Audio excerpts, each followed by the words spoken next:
우리는 무언가를 열심히 하는 사람을 보면 우리 마음이 흐뭇해지죠. 우리 규민이가 저기 있는데요. 규민이가 입술을 실룩실룩 내밀면서 그림을 열심히 그리고 있는 모습을 보면 제가 참 마음이 흐뭇해집니다. 혹은 내 옆에 아주 열정적인 사람이 있으면 나도 왠지 무언가 열정적으로 해야 될 것 같은 그런 생각이 들기도 합니다. 아마 하나님도요, 열심히 신앙생활을 하는 사람을 기뻐하실 거예요. 아마 하나님도요, 열정적으로 하나님을 예배하는 사람들을 아주 기뻐하실 겁니다. 그런데요, 우리가 분명히 기억해야 할 것이 하나 있는데, 그것은 무엇이냐면요, 하나님은 그 열정과 그 열심이 누구를 위한 것인지, 누구를 향한 것인지를 분명히 하기를 원하신다라는 것입니다. 우선 그 열심이 성경에 게시된 참된 하나님을 향한 것인지를 분명히 해야 합니다. 우리의 신앙의 열심이 성경에 게시된 여호와 하나님을 향하기 위해서는요, 반드시 예수 그리스도를 통해야만 합니다. 예수 그리스도를 믿는 믿음으로 하나님의 자녀가 될 때에야 비로소 우리의 신앙의 열정과 우리 신앙의 열심이 하나님을 향할 수 있다는 것입니다. 그 다음으로는요, 그 열심이 과연 하나님을 향한 것인지, 하나님을 위한 것인지, 아니면 나를 위한 것인지를 확실히 해야 합니다. 이건 굉장히 중요한 문제입니다. 만약에요, 하나님께서 우리의 그 신앙의 열정과 열심을 보시고 그것들을 하나님을 위한 것이 아니다라고 판단하신다면 어쩌시렵니까? 오늘 본문이 사실 이 문제를 다루고 있습니다. 오늘 본문은 우리에게 이런 질문을 던져요. 너의 신앙의 열심이 누구를 위한 것이냐? 너의 신앙의 열정이 누구를 위한 것이냐? 혹 너를 위한 것이 아니냐? 라고 그 질문을 하고 있습니다. 그래서 오늘요, 저는 누구를 위한 열심인가? 라는 제목으로 스가랴 7장 강해를 여러분과 함께 나누고자 합니다. 하나님은 스가랴 선지자에게 8가지 환상을 보여주셨습니다. 그리고 약 2년이 조금 못 미치는 그 시간이 흘러요. 그리고 그때 하나님은 스가랴 선지자에게 또 다른 하나님의 말씀을 주십니다. 이것이 이제 오늘 본문의 내용인데요. 이때가 언제냐면 다리오 왕이 왕으로 통치하기 시작한 지 4번째 해가 되는 때입니다. 여러분 기억하시죠? 성전 재건 공사를 쉬었다가 다시 시작하게 된 시점이 다리오 왕 2번째 해였어요. 그리고 이 성전 재건이 완성된 때는 다리오 왕의 6번째 해예요. 지금 이 본문은 다리오 왕의 4번째 해잖아요. 이게 뭐냐면 성전 공사의 한 중간쯤 위치해 있는 겁니다. 그래서 성전의 모양이 어느 정도 다 윤곽이 드러나고 있는 상황이었던 거예요. 그때에 오늘 본문 보니까 베델에서 사람들이 와요. 그리고 그들이 하나님께 질문을 합니다. 그리고 이제 그 질문에 대한 하나님의 응답을 통해서 하나님이 이제 스가랴 선지자에게 말씀을 주시는 내용입니다. 여러분 2절을 보시면 베델에서 온 사람들이 누구죠? 사레셀, 그리고 레겜멜렉, 그리고 그들의 부하들이 옵니다. 이들은요, 베델 사람을 대표해서 예루살렘으로 보내진 거죠. 자, 그런데 여러분 궁금한 것이 생기죠. 도대체 이 베델 사람은 정체가 무엇일까? 라고 하는 궁금함이 생깁니다. 자, 지금 예루살렘에 모여서 성전을 재건하고 있던 사람들은 누구죠? 과거에 포로로 잡혀갔다가 고레스 왕의 그 칙령으로 인해서 예루살렘으로 돌아온 사람들이었잖아요. 그런데 이제 베델 사람들은 누구냐면 과거에 포로로 잡혀가지 않고요, 이스라엘 땅에 남아있던 유대인들이었어요. 예루살렘이 멸망당하고 포로로 잡혀갈 때 모든 유대인들이 다 잡혀간 게 아니었잖아요. 그래서 그들 중에 남아있던 사람 중에 대표되는 사람들이 오늘 예루살렘에 오게 된 겁니다. 그런데 우리가 좀 눈여겨보고 싶은 부분 이겁니다. 뭐냐면요, 이 베델 사람들의 이 신앙의 그 열심과 열정이 정말 대단하다는 거예요. 엄청 거룩해 보입니다. 하나님의 말씀을 아주 귀하게 여겨요. 그들은 자기들이 가지고 있던 문제를요, 자신의 능력과 자신의 결정으로 해결하려고 하지 않고요, 하나님께 여쭤보기 위해 나온 거예요. 그래서 베델 사람들을, 이들을 보낸 겁니다. 정말 아름다운 신앙의 모습이잖아요. 다윗이 그렇게 했거든요, 과거에. 우리 다 같이 2절과 3절을 읽어보겠습니다. 본문 2절과 3절을 다 같이 읽어보겠습니다. 그때에 베델 사람이 사레셀과 레겜멜렉과 그의 부하들을 보내어 여호와께 은혜를 구하고 만군의 여호와의 전에 있는 제사장들과 선지자들에게 물어 이르되 내가 여러 해 동안 행한 대로 5월 중에 울며 근신하리까 하매.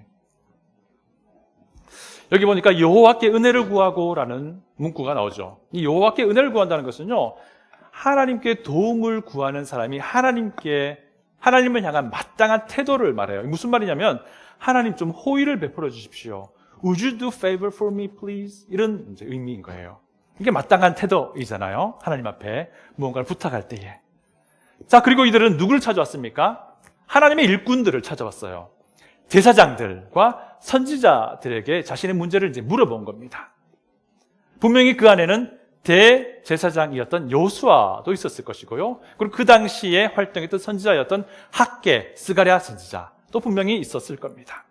베델 사람들은요, 이 하나님을 가장 가까이에서 예배를 위해 섬기던 제사장들을 찾아봤고요. 하나님의 말씀을 가까이에서 하나님의 말씀을 받아서 전했던 선지자들을 찾아온 거예요. 그들을 존중하는 마음으로 찾아온 거예요. 그런데요, 이뿐이 아니에요. 이들의 신앙의 열정과 열심은 정말 대단합니다. 제가 3절만 다시 한번 읽어드릴게요. 들어보십시오. 3절입니다. 만군의 여호와의 전에 있는 제사장들과 선지자들에게 물어 이르되 내가 여러 해 동안 행한 대로 5월 중에 울며 근신하리까 하매. 여러분들 근신하리까라고 물어봅니다. 이 근신하다는 말은 사전적인 의미가 자신을 제한한다는 뜻입니다. 억제한다는 뜻이에요. 그런데 이제 여기서는요, 금식하는 것의 또 다른 표현이에요. 금식. 그게 뭐냐면요, 베델에서 온 사람들이 물어본 게 뭐냐면 우리가 금식을 계속 할까요 말까요 이렇게 물어본 거예요. 그들은 매년 5월 달에 금식하며 애통했어요. 무엇 때문에 그들이 금식하며 애통했을까요? 그들은요, 5월 달에 예루살렘 성전과 성벽과 도시가 완전히 파괴당한 그것을 슬퍼하며 애통해하며 하나님께 금식했습니다. 여러분, 예루살렘 성전과 성벽이요, 도시가 무너진 때가 5월 달이었거든요. 제가 열왕기하 25장 8절부터 10절을 읽어 드리겠습니다. 한번 들어보십시오.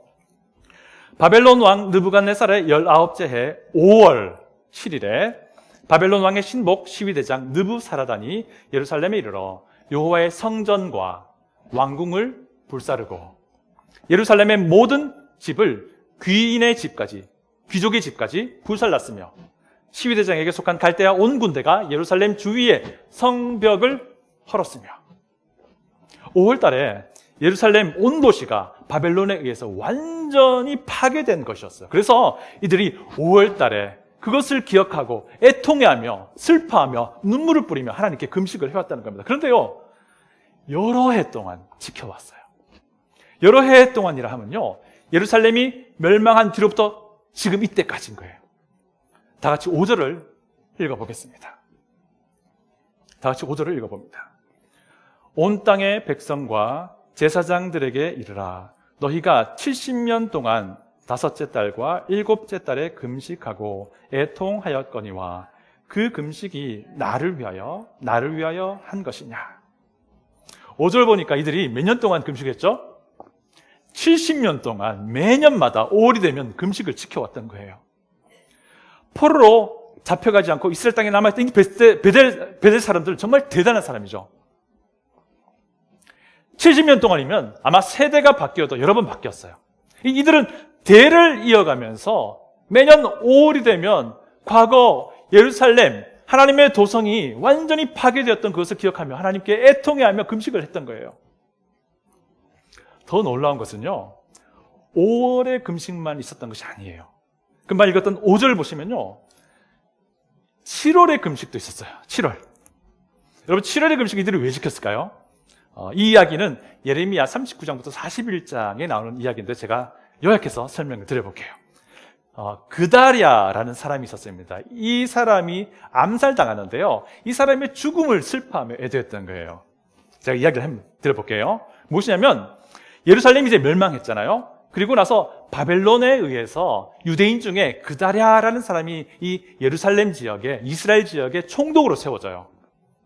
그런데 그때 이제 활동했던 선지자가 예레미야 선지자잖아요. 예레미야 선지자가 이스라엘 백성에게 전했던 하나님의 메시지는 무엇이었냐면, 지금 본토에 남아있는 이스라엘 백성들은 지금 총독으로 세워져 있는, 바벨론에 의해 총독으로 세워진 이 그다랴의 지도하에 바벨론의 통치를 받아들이라고 하는 것이 예레미야 선지자를 통해서 하나님 주신 이스라엘 백성을 위한 말씀이었어요, 그때. 그런데 무슨 일이 벌어지냐면요, 유대인 중에서 어떤 이들이 이 그다랴 총독을 암살해버리고 만 거예요. 굉장히 심각한 상황이 벌어진 겁니다. 이 바벨론에 의해 세워진 총독인데 이 일이 벌어졌으니 얼마나 위기감을 느끼지 않았을까요? 그래서 이 일 때문에요, 예레미야 선지자는 또 애굽으로 도망가게 되기도 합니다. 자, 베델 사람들이 보기에 과거 이 그다랴 총독은 하나님의 뜻 안에 있었던 거예요. 그래서 이 사람의 죽음을 애도하며 슬퍼하며 하나님께 7월 달에도 금식을 했던 겁니다. 놀랍지요? 그런데 이게 다가 아니었어요. 또 다른 두 번의 금식을 70일 동안 지켜왔어요. 제가 8장 19절을 한번 읽어드려 볼게요. 8장, 다음 장에 있는 것인데요. 8장 19절. 만군의 여호와가 이같이 말하노라. 넷째 달의 금식과 다섯째 달의 금식과 일곱째 달의 금식과 열째 달의 금식이, 이렇게 말하고 있어요.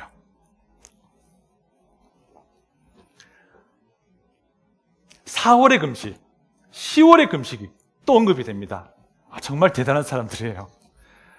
(4월에) 이들이 금식한 이유는요, 예루살렘이 함락당한 때가 (4월이었어요) 예루살렘 성이 바벨론에 의해 포위당하다가 결국 예루살렘 성문이 뚫려버린 것, 그때가 (4월이었어요) 제가 예레미야서 39장 2절을 읽어드립니다. 한번 들어보십시오.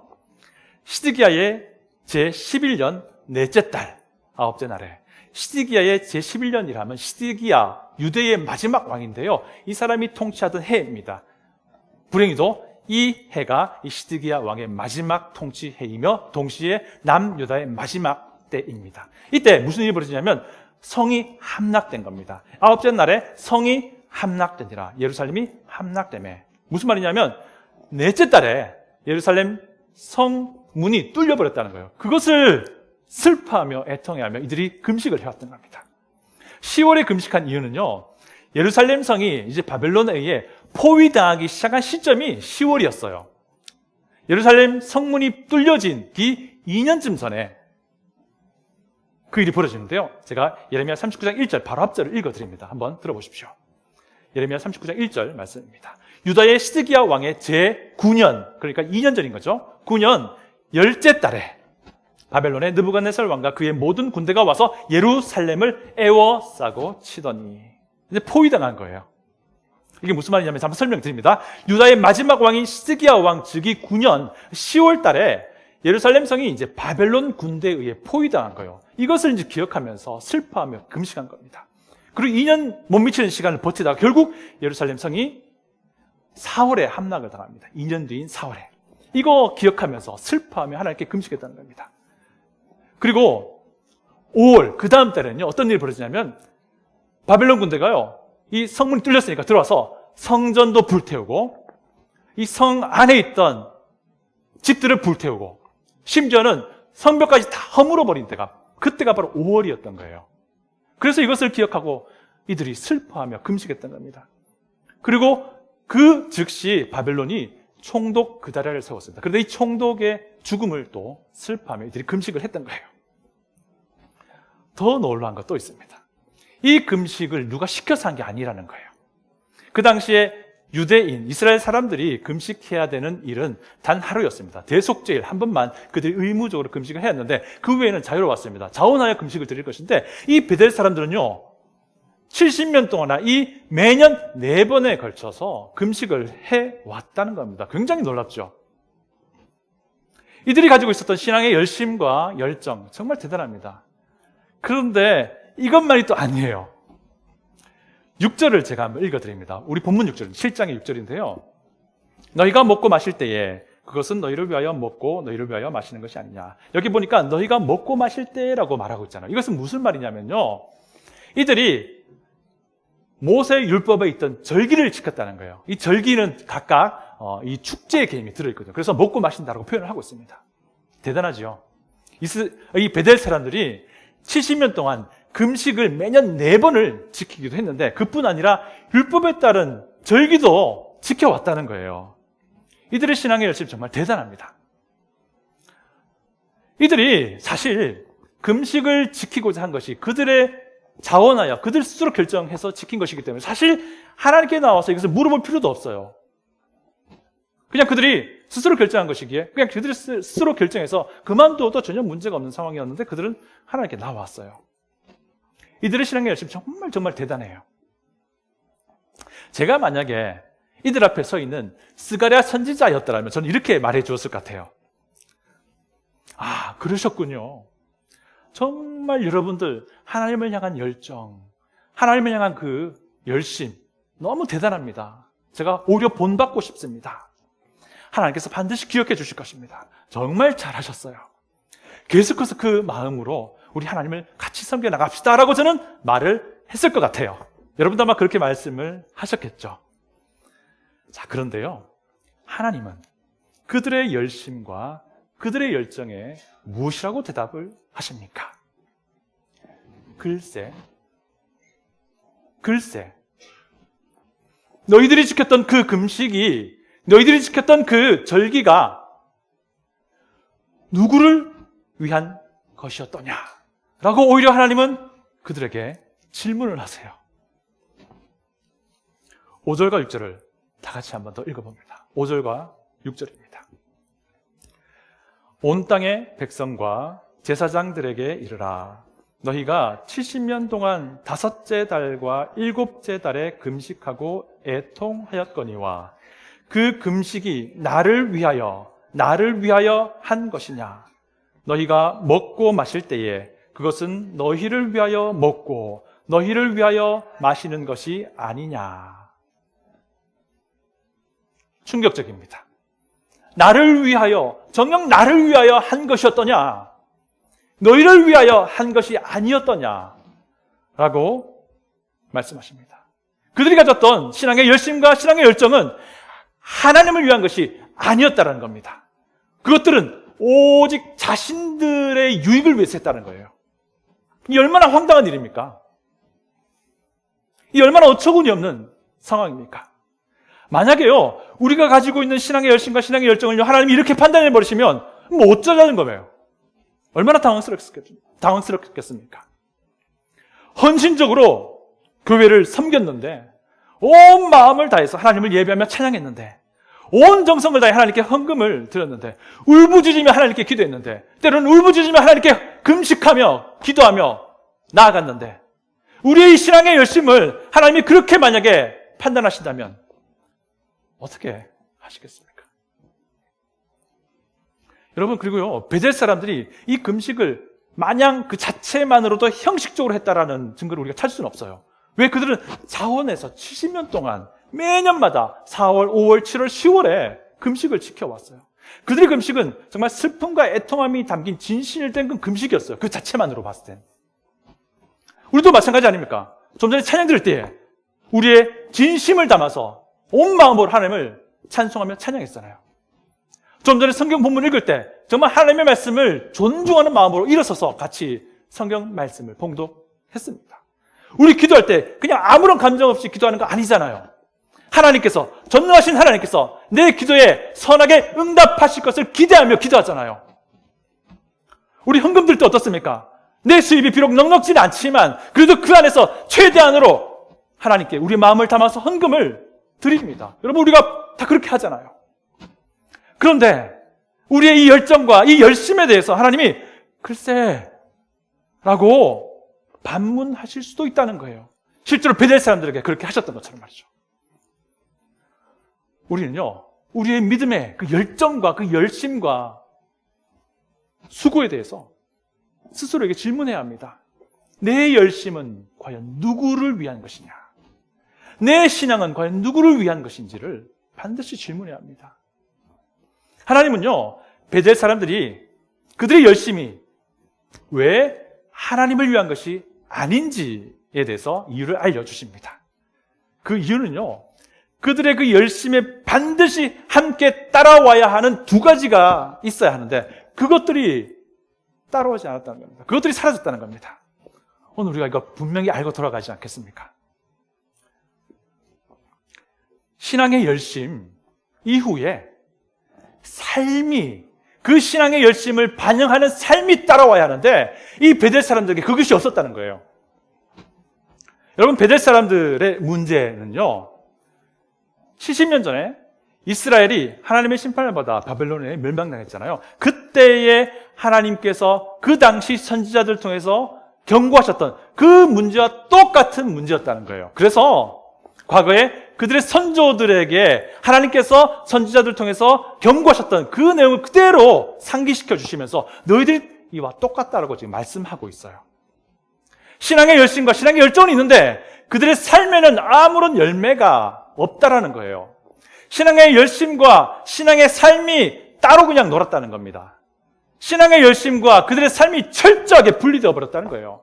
여러분, 우리가 반드시 철저히 분리되어야 하는 것은요, 우리의 삶과 죄악인 것이지 우리의 삶과 우리의 신앙과 우리의 신앙의 열심과 열정이 아니라는 거예요. 우리 다 같이 9절과 10절을 읽어보겠습니다. 9절과 10절입니다. 만군의 여호와가 이같이 말하여 이르시기를 너희는 진실한 재판을 행하여 서로 인애와 긍휼을 베풀며 과부와 고아와 나그네와 궁핍한 자를 압제하지 말며 서로 해하려고 마음에 도모하지 말라 하였으나. 9절과 10절 보니까 그들의 삶에서 그들의 열심이 드러나지 않았던 부분을 4가지로 지적을 합니다. 사실 이 4가지 구체적으로 설명하지 않아도 우리가 다 알고 있는 내용입니다. 진실한 재판이라면 하나님의 공의를 말합니다. 하나님의 진리의 기준을 말하겠죠. 이게 무슨 말이냐면 옳고 그른 것을 확실하게 드러나는 삶을 살아봐라 라고 말씀하는 겁니다. 내 생각으로가 아니라 하나님의 진리의 기준이 성경 말씀을 통해서 그것을 구별하고 분별하는 삶을 한번 살아보라 라고 이제 말하는 거예요. 삶에서.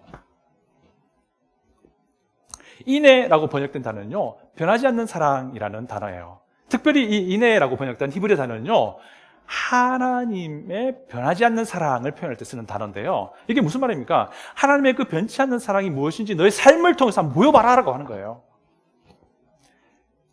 긍휼이라는 단어가 나옵니다. 이 단어는요, 온유한 마음을 말해요. 온유한 마음으로 다른 사람을 불쌍히 여기는 삶을 너의 삶에서 적용하면서 한번 살아보라 라고 하는 그런 메시지인 거예요. 여기 보니까 과부와 고아와 나그네와 궁핍한 자가 나옵니다. 이들은 그 당시 사회에서 항상 약자로 취급받던 부류예요. 그래서요, 그 당시의 상황에서는 힘이 있고 돈이 있는 사람들이 이 부류의 사람들을 아주 부당하게 취급하기가 일쑤였던 상황이었던 거예요. 이들은 재판에서도 부당한 취급을 받았고요, 이들이 공정한 대우를 받기는 하늘에서 별 따기 정도였어 합니다. 이게 도대체 무슨 말을 하는 겁니까? 너희들, 신앙에 열심히 있는 너희들은 이들처럼 이 약한 자들을 압제하지 말고 이 약한 자들을 존중해주고 이 약한 자들을 더 많은 인애와 더 많은 긍휼로 대보라는 겁니다. 그런 삶을 살아보라는 거예요. 서로 해하려고 마음에 도모하지 말라. 이것은요, 악한 마음으로 사람을 대하지 말라는 거예요. 악한 말로 사람을 대하지 말라. 악한 행동으로 사람을 대하지 말라. 한번 그런 삶을 살아보라라고 하는 겁니다. 이런 메시지를 주고 있어요. 이것이 무엇을 말합니까? 하나님은요, 이 신앙의 열심 이후에 있을 우리의 삶을 보시겠다는 겁니다. 우리의 삶이 우리 신앙의 열심을 얼마나 반영하는지를 하나님이 주목하시겠다는 거예요. 한마디로 말해서 우리의 삶에서 예수 그리스도를 드러내지 못한다면 우리의 열심은, 우리의 열정은 하나님을 위한 것이 아니라 나를 위한 것이 된다라고 지금 지적하고 있는 겁니다. 여러분, 우리 하나님은요, 우리에게서 열심과 열정을 기대하세요. 기대하십니다.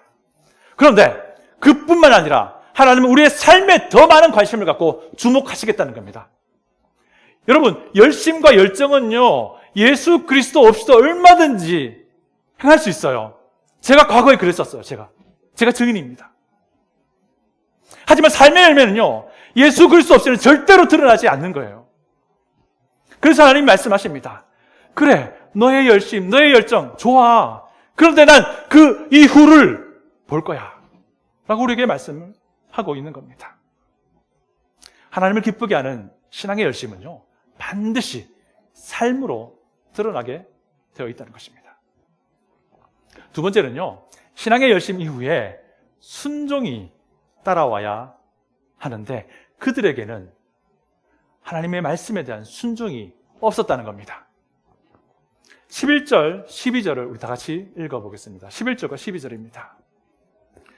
그들이 듣기를 싫어하여 등을 돌리며 듣지 아니하려고 귀를 막으며 그 마음을 금강석 같게 하여 율법과 만군의 여호와가 그의 영으로 옛 선지자들을 통하여 전한 말을 듣지 아니하므로 큰 진노가 만군의 여호와께로부터 나왔도다. 여러분, 이게 말이 됩니까? 베델 사람이 어떤 사람입니까? 하나님께 여쭤보려고 예루살렘으로 왔잖아요.